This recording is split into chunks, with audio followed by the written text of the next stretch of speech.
ఈరోజు mothers day కదా, చాలామంది విషెస్ తెలియజేస్తున్నారు. నెక్స్ట్ మీ అమ్మలకు కూడా మీరు విష్ చేసి ఉంటారు. అలాగే యూత్ క్లాస్ పిల్లలు కూడా నాకు విష్ చేస్తున్నారు.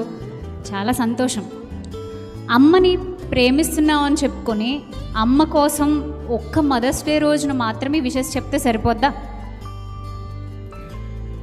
మదర్స్ డే రోజున స్టేటస్లు పెట్టుకున్న అమ్మాయిలకి అబ్బాయిలకి అడుగుతున్నాను, ఎంతమంది అమ్మలకి పనిలో సాయం చేసేవాళ్ళు ఉన్నారు ఇక్కడ? అమ్మ కష్టాన్ని అర్థం చేసుకునే అబ్బాయిలు ఎంతమంది ఉన్నారు?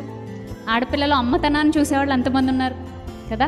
ఇదంతా జరగకుండా కేవలం స్టేటస్ పెడితే ఎలాగో రొట్టె ద్రాక్షరస కార్యక్రమంలో పాల్గొంటూ యేసుక్రీస్తు ప్రభు వారి యొక్క శిలువ త్యాగాన్ని కూడా పట్టించుకొనక, ఆయన పరిచర్య, ఆయన ఉపమానాలు, ఆయన శక్తి, ఆయన జీవన విధానం ఇదంతా పట్టించుకోకుండా నామకార్థంగా వచ్చి వెళ్ళిపోతే అంతే, పెద్దగా ప్రయోజనం ఏమీ ఉండదు. కాబట్టి ఈ విషయాన్ని మనసులో ఉంచుకుని మీరు మీ యొక్క జీవితాలను దేవునికి సమర్పించుకునేవారుగా ఉంటారని నేను ఆశిస్తున్నాను. ఇక్కడ కూర్చున్న తల్లులందరికీ, సంఘానికి వచ్చి నిలబడి కష్టపడుతూ ప్రార్థిస్తున్న తల్లులందరికీ హ్యాపీ మదర్స్ డే. అలాగే మా అమ్మ, ఈరోజు మేము పెద్దన్నయ్య, నేను, చిన్నన్నయ్య మేమంతా భక్తిలో నిలబడడానికి ఆమె మాకు పరిచయం చేసిన ఇంత గొప్ప మార్గం. కాబట్టి మా అమ్మకు కూడా హ్యాపీ మదర్స్ డే, మా వదినమ్మకు కూడా హ్యాపీ మదర్స్ డే.